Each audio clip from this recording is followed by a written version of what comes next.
I'm blanking on the name right now, but there's a father-son from Kansas who are buried side by side, and I just could not track the family down.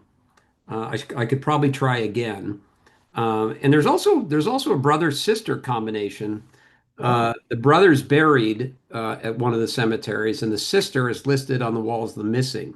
She was a nurse, and she was on a ship that was bombed.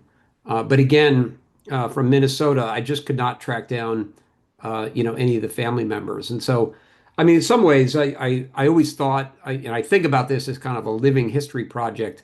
I do want to find and track down more of these stories. As I said, I told 72 of the roughly 286, sets of stories out. There's still 200 other stories out there. And so, um, I should do some more work to try to track some of those down. And when I did the project, thankfully, I had access to the 1940 U.S. Census because census records are kept private, I think, for like 65 years. And so when I was doing most of this research, I did have access to the 1940 U.S. Census, which was critical because you could at least see where the family was in 1940, and that was helpful. But now we have access to the 1950 U.S. Census. So there's some of these families where I could go back and see, maybe the family moved or something, but you could find a little bit more about where the family was 10 years later, and that might help you track down where they might be today.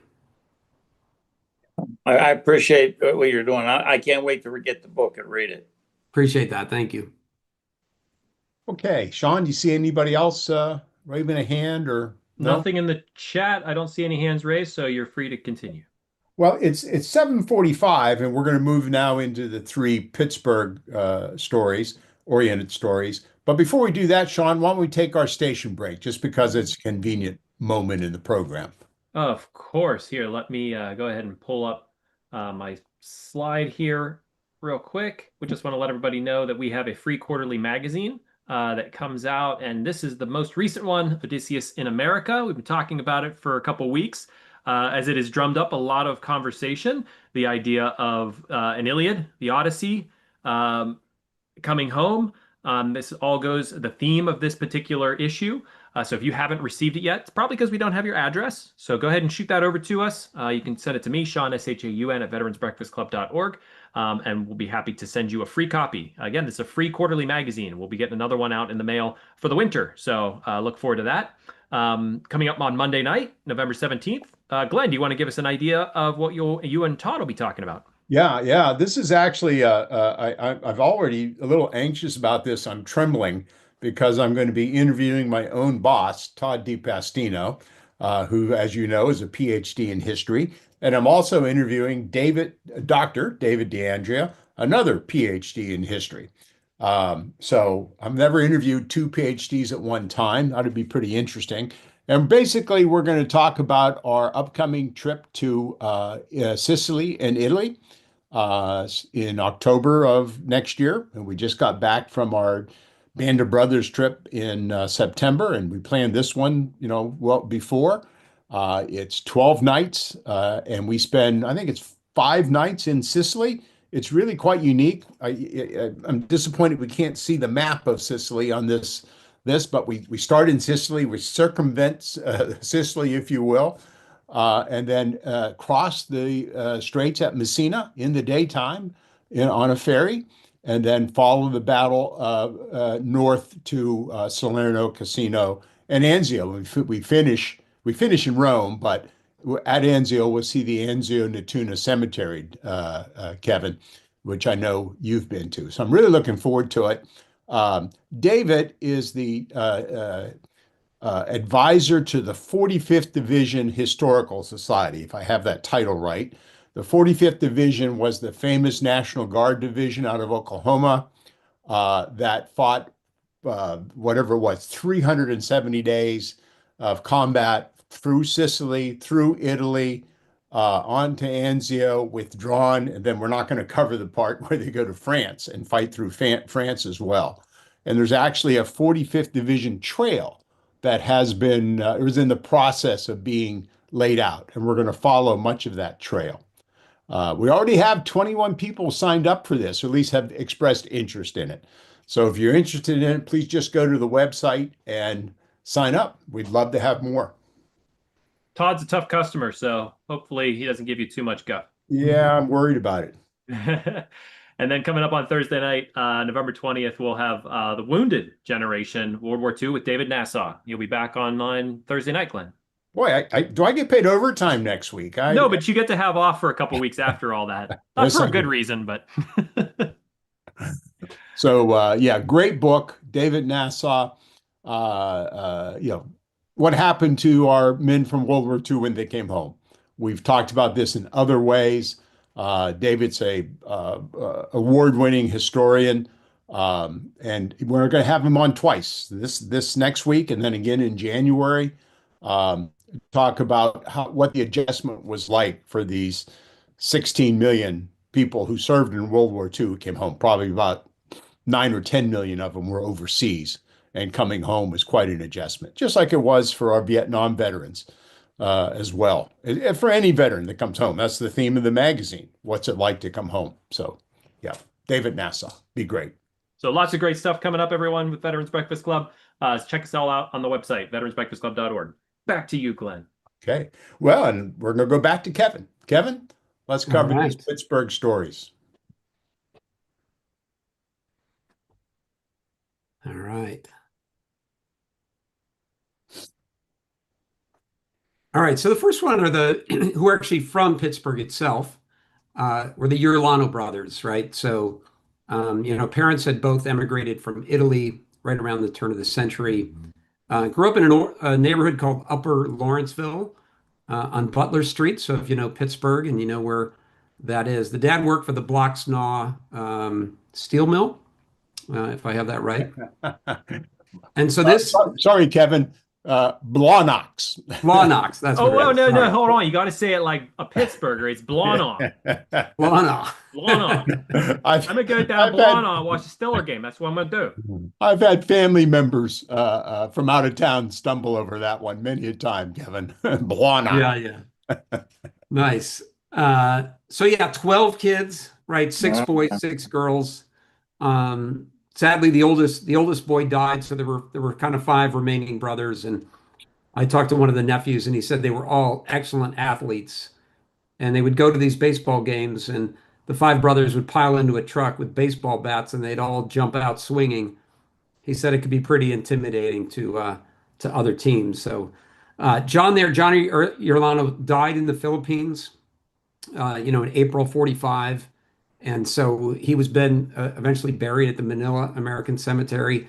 And Pat served in Europe with a chemical mortar battalion, which was really important during the Battle of the Bulge. And we were never quite able to find out, but you'll see his death date there is 30 May 1945. So that's several weeks after the war in Europe ended.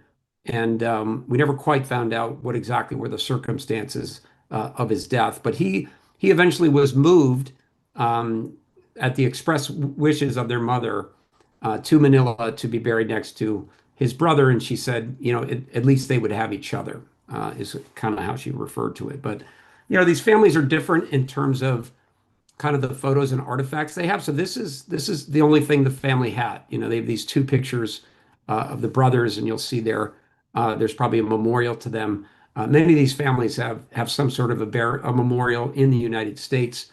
And as you see there, it mentions that they're buried in the Philippines. So the next one are the Chinchilla brothers. The parents had come from Slovakia, again right around the turn of the century.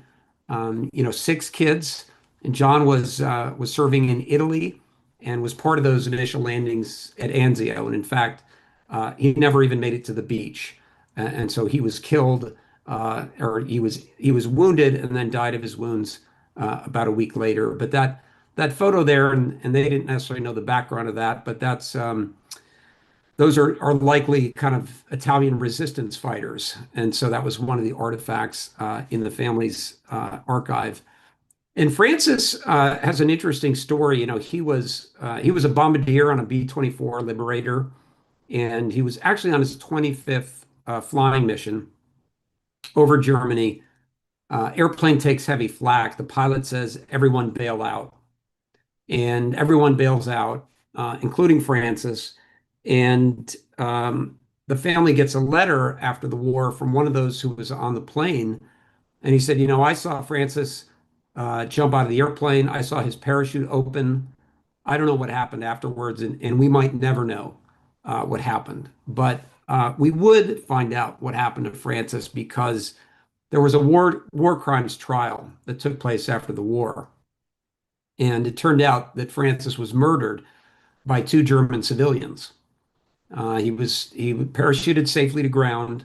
He was taken to a local town. He was brought to a Hitler youth school and ultimately shot and killed. And there were two German citizens that were prosecuted after the war for war crimes.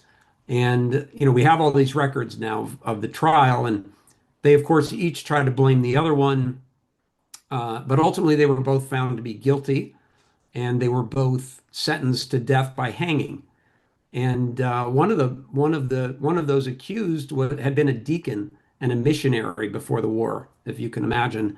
And like 12 deacons came and spoke on his behalf, and they still upheld the verdict. What we don't know is whether those death sentences were carried out. They were both sent to the Landsberg prison in Germany, and I was able to get access to the records of the prison, and they're not listed on the names of those who were executed. So we don't know how that was ultimately resolved, but the letters, they ultimately, wrote letters back to the family and told them the circumstances of how Francis had died and that these two German citizens had been found guilty and sentenced to death for his murder.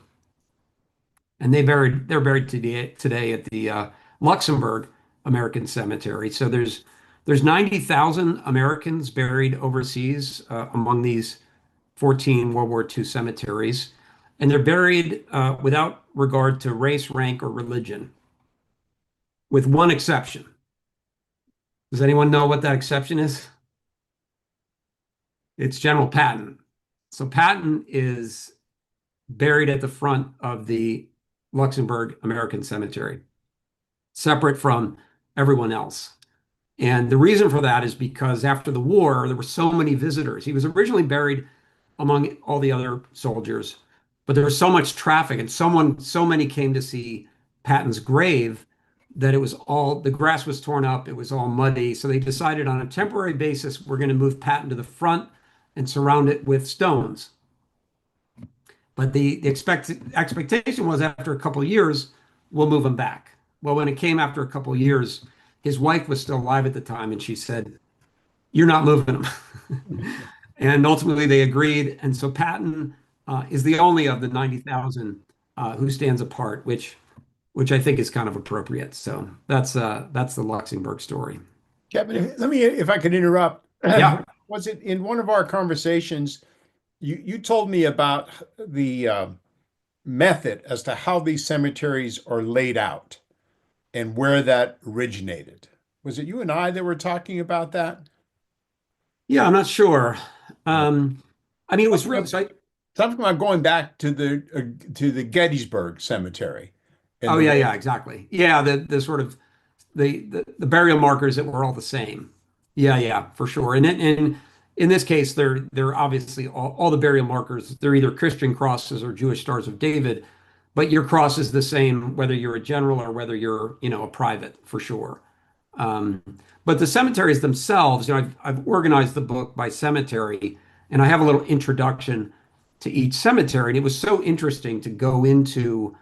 There was something called the Fine Arts Commission was this other kind of less well-known federal agency, and it was in charge of building kind of government building and installations. And so it was so interesting how they would bring different teams of architects and artists and landscape architects to design these cemeteries. So each one is totally unique and different from another one. And so it's extraordinary to go to these different cemeteries because none of them look the same. They each really have their own unique, their own unique. They have some common features. One of them, and I mean, Rich, I'm sure would do a better job than this than I could. But there's these amazing mosaics on the walls, and Yeah. so you can get, a history of the battles. I mean, you could spend all day at these cemeteries, and I've just never found you can quite capture it on film uh, like it is to see it in person. And so I don't have any pictures in the book of those mosaics, but they really are extraordinary, really neat. So The other aspect is I can't remember where I've seen it, probably on some YouTube video. When you take photos like this, you can't capture 10,000 graves or however many in one shot. But now with these aerial drones that fly, I saw this of the Normandy Cemetery, and the way they can fly them, at 100 feet, 200 feet over the cemetery and capture all of the graves in a minute or so. It's incredibly moving, I think, to see all yeah, of that in one shot. no, totally amazing. Yeah. So the last kind of Pittsburgh area story is the Rocco brothers, who are from Dormont, PA. Again, Italian immigrants, came right around the turn of the century. Another big family, nine in this family, and their sister was actually the first to join the U.S. military. So Yolanda joined and became a member of the Women's Army Corps very early in the war. So Peter served with the 34th Division. He too landed at Anzio, but not in those initial landings. In January, he arrived in March and was killed shortly afterwards. And Anthony has an interesting story. So Anthony was a member of the Office of Strategic Services, the OSS, which is the predecessor to the CIA. And he was in there for two reasons. One is he spoke fluent Italian, which he learned from his parents. And two, he'd been trained as a paratrooper. And so he was a part of supporting these French resistance fighters. And later in the war, they actually thought, that Hitler and these Nazi fanatics might set up a redoubt in the Alps.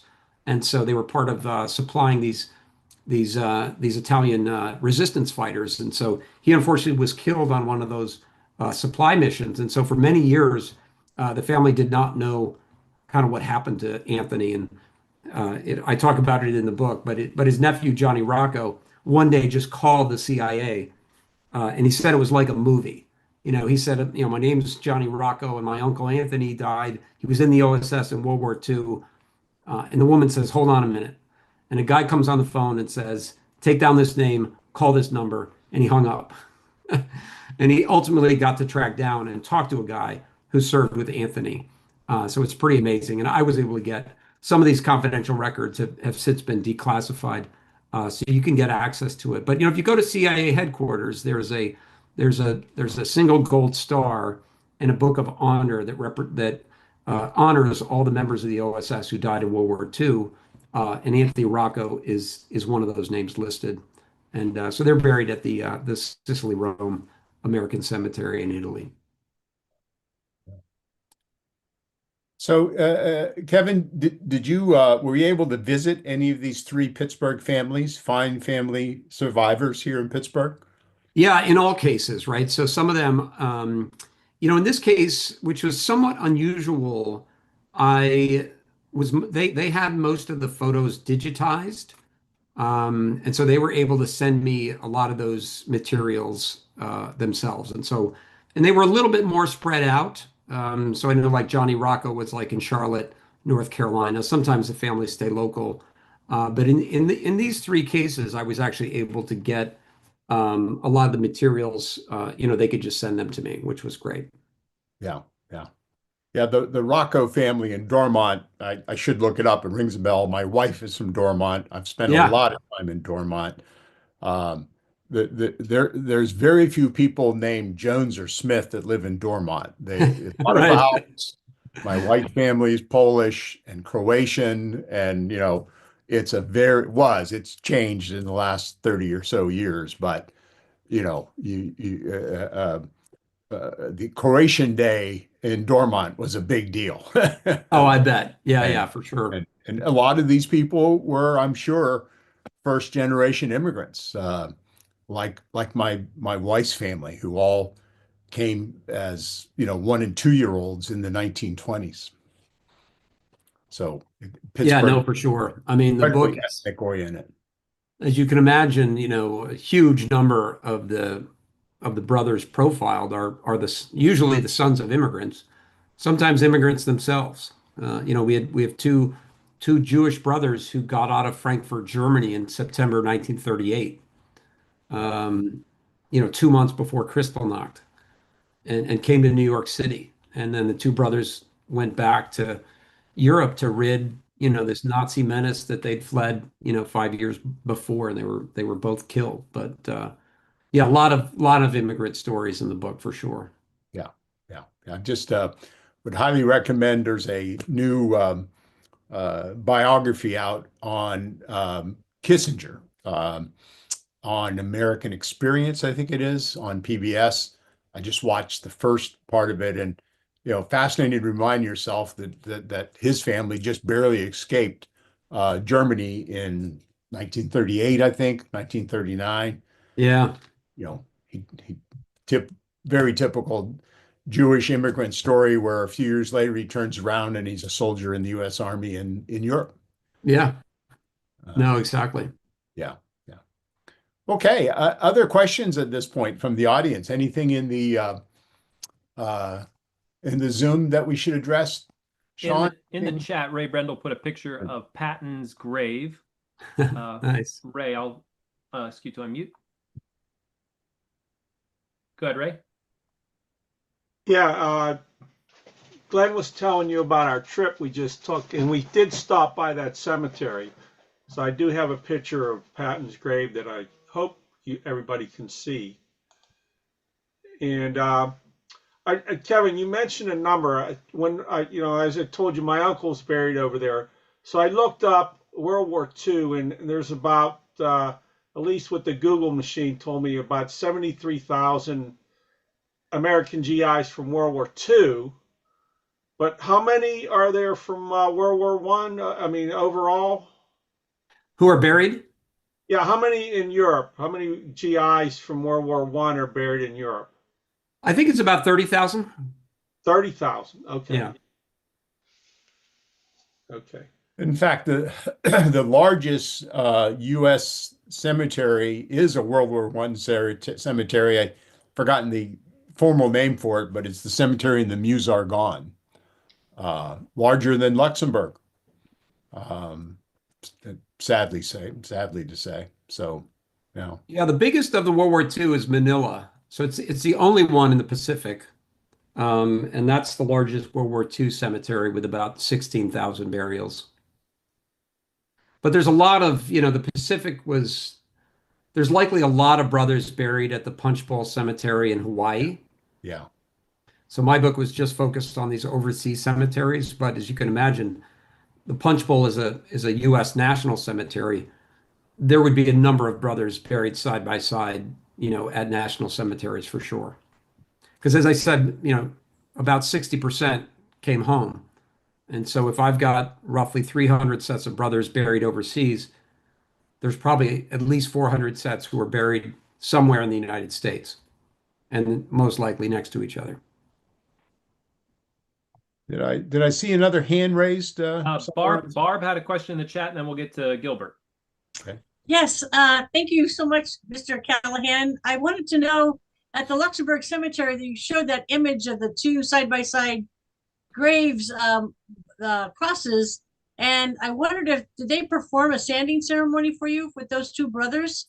Not a ceremony, but they did apply the sand. So that one was taken by my summer intern who was traveling. And so just to give you a sense of how much they go out of their way, I gave her a list of all the brothers at each cemetery, and sometimes there's only 5 or 6, but sometimes there's 12 or 15.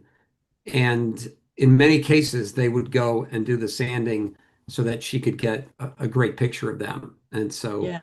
yeah, Yes. they really go above and beyond the call of duty for sure.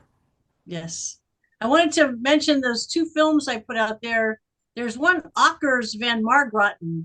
I think it means from farmland to Margraten. And it shows for the beginning how the land was taken over by the Dutch citizens, and they're the black soldiers digging the graves, and then they dug them to be reinterred in the States. And you see the surgeon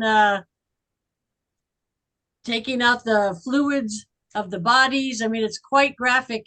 Shows a lot of archival footage. It's quite wonderful, and it has Dutch and English speaking uh, first account participants in the video. And then another one on Amazon Prime, Some Will Never Return. It was produced by my friend. It's about the Margraten Cemetery. It's quite wonderful as well. Speaks a lot about the wonderful Dutch adopters.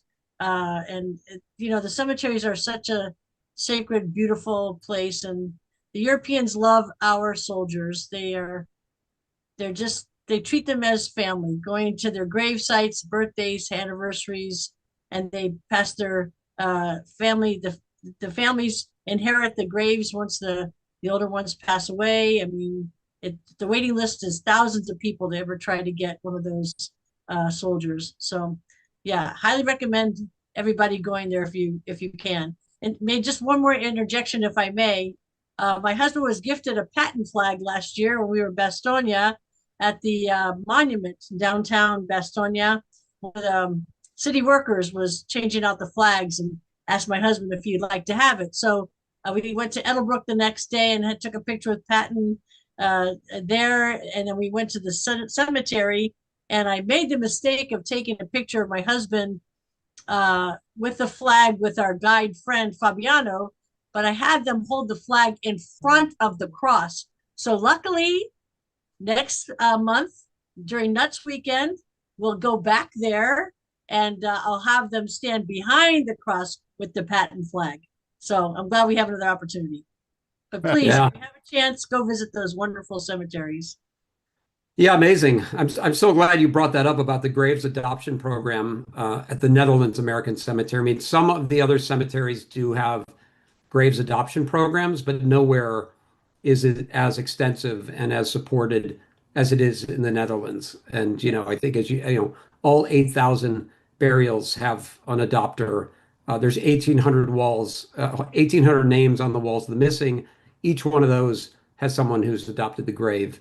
And I always tell people, if you want to go to places in the world where they really appreciate freedom and those who gave it to them, go to places where they didn't have it for a while, right? And that was the Netherlands, because not only were they occupied by the Nazis during the war, but they had this somewhat unusual experience in that after Operation Market Garden, the south part of the Netherlands was liberated by the Americans.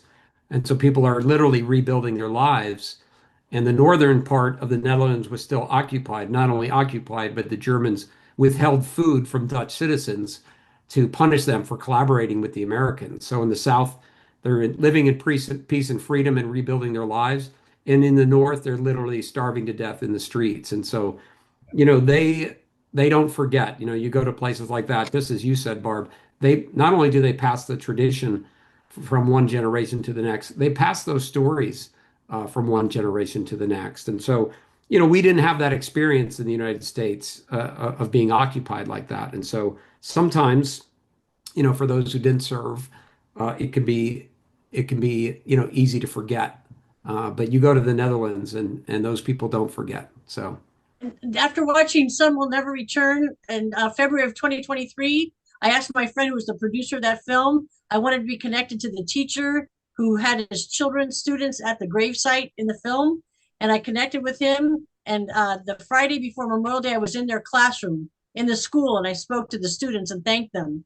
And that was Friday. We went to the cemetery with our friend that day, and already for Memorial Day, the graves workers were meticulously fixing the graves. I bent down to one of the grave workers and I asked, which one, do you have an adopted soldier here? And he says, they are all my soldiers.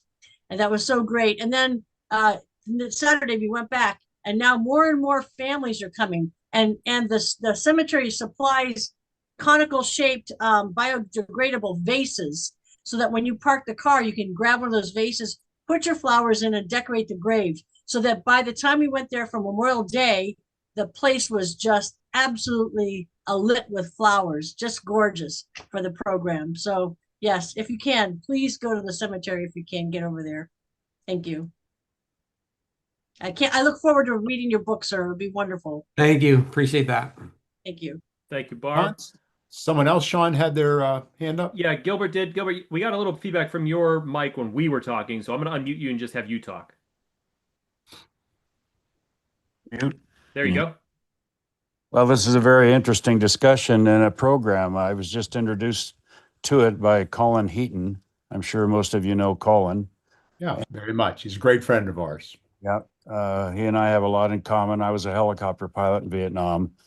And I can, little side note, not to cause anybody any concern or anger, but fact, there was a comment made that very few of the Russians' bodies were ever recovered, and if they were put in mass graves.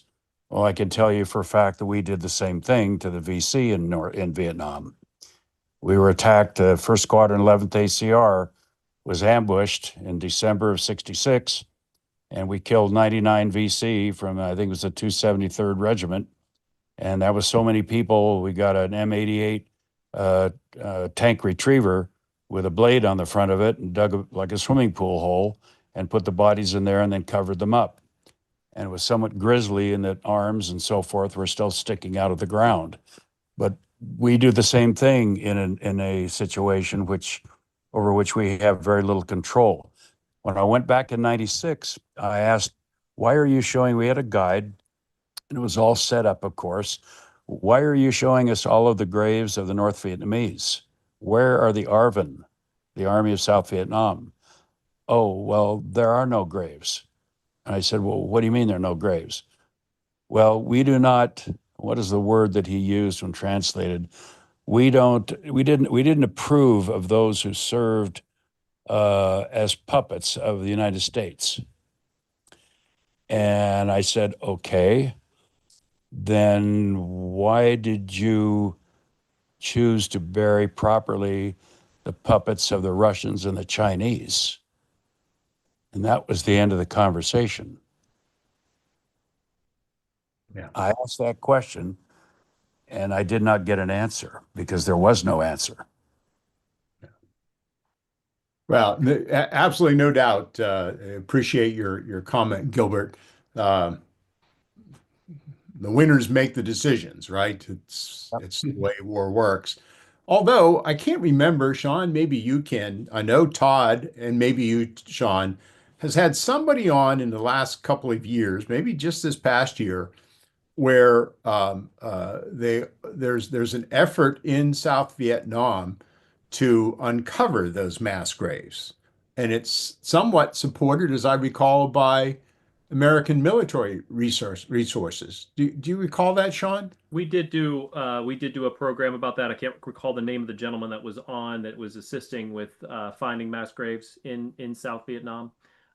We've also had graves registration gentlemen on that worked through graves registration in the U.S. military. So we've covered a couple bases in that realm. Yeah. Yeah. Yeah. If I could add a comment, am I still unmuted? Yes, Yep. sir. Yes, One thing the location of this was at the intersection of Route 1 at the base of GRA Mountain, Nui Chua Chan in 3 Corps. And when I went back in '96, we all went up to this site because it had been one of the major battles we were involved in.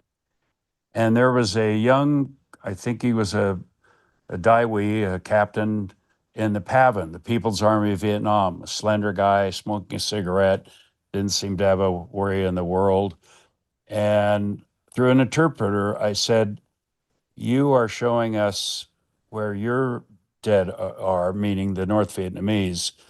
If you're interested in recovering the remains of the people that fought along your side, the VC, you're looking at, right, look ahead 100 yards, that's where they are.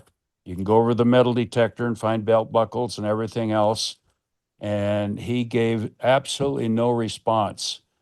As we all know, at the end of the war, when the VC paraded into Saigon, they were told to drop their weapons at a Y intersection and go left, whereas the North Vietnamese army went to the right and kept their weapons. They were treated like garbage by their supposed friendly forces. It's Well, just, it's a fact of life. It's a, yeah, it is. But they weren't the losers. They were part of the winning team, they thought, Yeah. but they just didn't happen to be North Vietnamese. Yeah, Or, it's or it's sad. carpenter. It's all very sad, and appreciate you bringing that up, Gilbert, because it is what it is, and you can't deny the facts of what it is. Yeah, and even in World War II, I mean, I don't know much about this, but I mean, well, I think we did a lot to recover and identify and bury our own fallen. I don't know how much time we spent worrying about the enemy, Yeah. right? And so depending on the theater and what was going on, I mean, certainly there were cases where wounded enemies, soldiers would be taken care of, but I'm sure there's many enemy fallen that we came across in World War II who were also just buried in mass graves for sure. So I know a bit about the German cemeteries, having visited a couple of them. And in fact, this last trip, we had a Belgian man, a 90-some-year-old man who was a kid during the Battle of the Bulge in Bastogne, speak to us. And yeah, yeah, the German bodies were collected, but they were mostly buried in mass graves. In Normandy, there's a German cemetery, and it has a huge mound in the middle of it, which probably has 10,000, 15,000 unidentified bodies. Um, the German cemetery in Normandy and then the one in Belgium, they're not as well taken care of. The bodies are stacked 3 or 4 on top of each other, right? So they're not as well taken care of or preserved. None of the German bodies were repatriated back to Germany. I mean, think about the late 1940s after the war. Germany was well, all of Europe was absolute chaos. Um, and there's a rather poignant story about a young German man. Wish I could remember all the details. The end of the war, he's in the German army. He's captured, luckily survives, marries a Belgian woman, and he took care of the German cemetery there in Belgium for the rest of his life because he had a few friends buried there because no one else was taking care of it. So, these are young men, serving their country, 17, 16, 18-year-olds. And, he felt they were due the respect that should be shown to the fallen. But yeah, clearly, the winners of the war make the decisions as to how their troops are treated, how they're killed in action are treated. So, okay, listen, we got just a couple more minutes. Is there anything else to ask Kevin? If nothing else, I want to put Scott Masters on the spot because it's just a lot of fun, to pick on our Canadian friends. Hi, Scott Masters. Hello. Scott, do you know anything about how the Canadian fallen were dealt with after World War II? Were some of them repatriated to Canada, or are most of them buried in Europe? Very similar to the American process. Many were repatriated, but there's obviously a lot of big cemeteries there, and very similar in terms of how they're treated by the Dutch, for example. The little kids going in there and cleaning up the graves and everything. It's a pretty remarkable interaction. Okay. And are the Canadian men buried in Commonwealth graves with the British? Yep. Yeah. Yeah, they do have their own areas, generally speaking, but the Commonwealth troops are generally buried together. Okay. Thank you, Scott. Yep. Juno Beach is probably the exception, just because that was such a focused Canadian area. But other than that, they're alongside the Commonwealth. I'm sorry, which one was the exception? Benny-sur-Mer, that's the one Oh. right near Juno Beach. Yeah. Yeah, of course. I knew you'd know the answer, Scott, so I can't put you on the spot. No problem. Let's go to Greg Yost. He has his hand up electronically.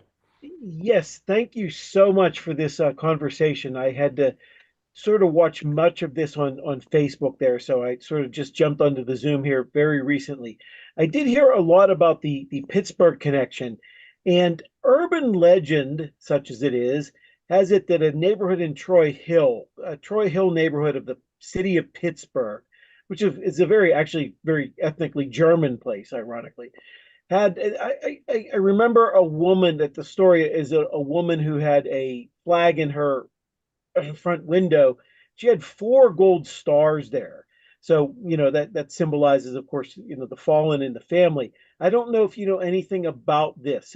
I know you mentioned a couple of Pittsburgh stories here, but I'm the urban legend has it that this woman had four sons who died in the war. I don't know if you know anything about that. I thank you so much for the presentation. It was great. And if you know anything about this, and if you don't, I don't know what I can add to it, but I have heard this from several sources. So Yeah, no, amazing. I mean, it could be. I don't know about them. Most likely, if the remains were found, they might have been returned home. There's only one example of three burials of World War II brothers, the Tester brothers from Tennessee, where there's three brothers buried side by side. So there's Overseas. certainly Overseas. overseas, exactly.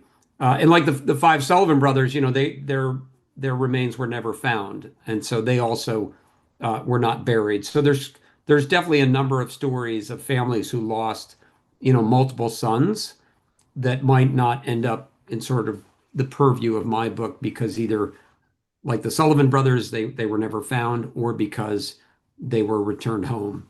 And there are, like I said, at the back of the book is kind of this full list, and there are other Pittsburgh area, brothers that I just was never able to. There's obviously, between Pennsylvania and Ohio, there's a lot of brothers who are listed at the back of the book, and there's certainly some cases. I'll take a look at. I have a little map of where all the brothers were from, but there's likely some more from Pittsburgh itself that where I just wasn't able to track down the family.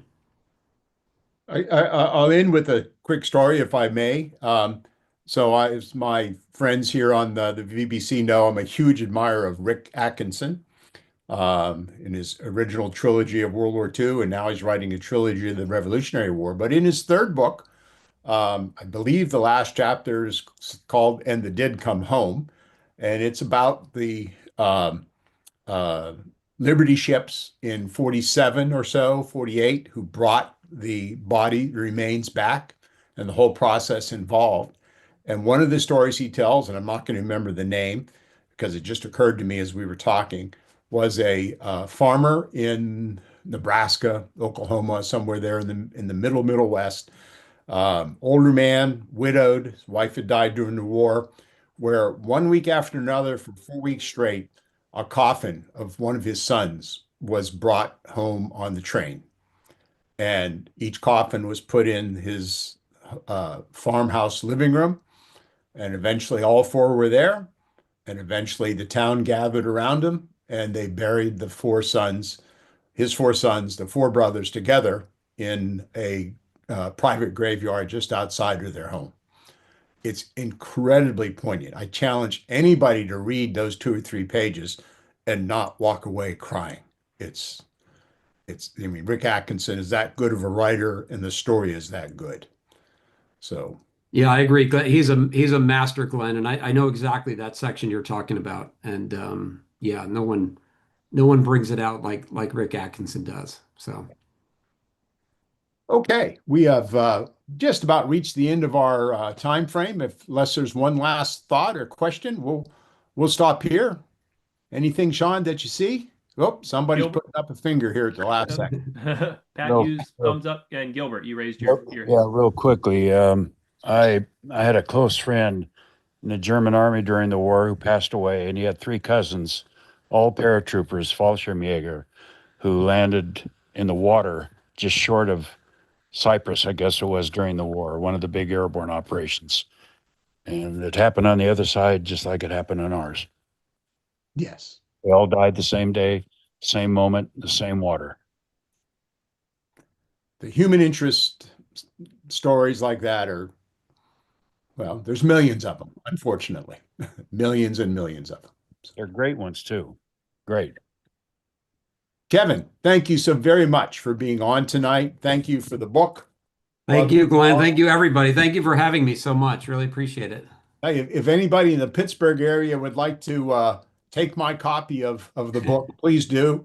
Um, if I don't get rid of about a dozen or so books that people have sent me lately, I'm going to end up divorced because the house is settling on the one side. I got so many books here. So let me know if you'd like to have a copy of my copy of Kevin's book. Thank you all so very much.